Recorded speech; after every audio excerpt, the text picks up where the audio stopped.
Hi sa inyong lahat. Ito nga po ang inyong winner na naman na champion sa boxing, si Senator Manny. Thank you very much talaga sa inyo.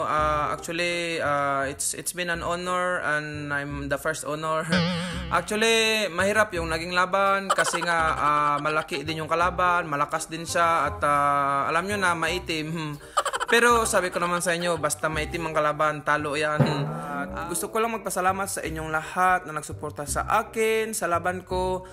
Thank you very much talaga sa mga dasal na pinagdasal nyo ako na manalo. At hayaan nyo mag-share ako ng napanalunan ko sa inyo. Magpapakain ako ng arroz caldo. Magpunta lang kayo sa bahay namin ha. Yun lang, maraming salamat sa inyo talaga. Mabuhay ang Pilipinas. Pero nga pala, wag muna kayong magpunta sa bahay kasi wala pa naman yung napanalunan ko, hindi ko pa natanggap.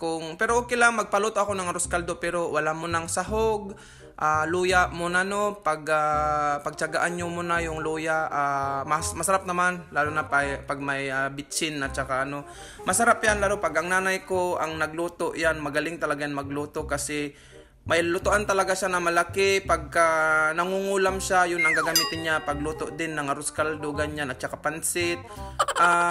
Nasabi ko mangkukulam ang nanay ko. Wag pwedeng kalimutan nyo na lang yun na nasabi ko ha. Yun nga, happy tayo ngayon kasi nga nanalo tayo. Naiuwi natin ang tropeo na naman. Salamat talaga sa mga suporta at mga dasal ninyo sa akin, lalong-lalo na sa mga fans ko ba. Thank you very much. Basta hintayin nyo lang ang interview. Mag-interview siguro ako later at saka ayun nga, ngayon nagpapahinga na ako at tigil muna ang practice kasi natapos naman ang laban, ba't ako mag-practice, 'di ba? Sa ngayon, magpahinga muna ako at saka mag-practice ako ng English kasi sigurado ma-interview na naman tayo. Pero I can speak English naman because a little bit, I learn a lot in English. I work a lot to speak in English and talk in English, but it's really limited. When I speak English, it's only 2 to 3 minutes. So I hope this will be okay. If I talk so long, maybe I will die. So I will knock out. So wag naman tayong ma-knock out sa Englishan lang, no? Syempre hindi ko makalimutan na batiin ang mga fans ko na mga Ilocano kasi sabi ko nga sa inyo nag-aaral ako magsalita ng Ilocano ngayon.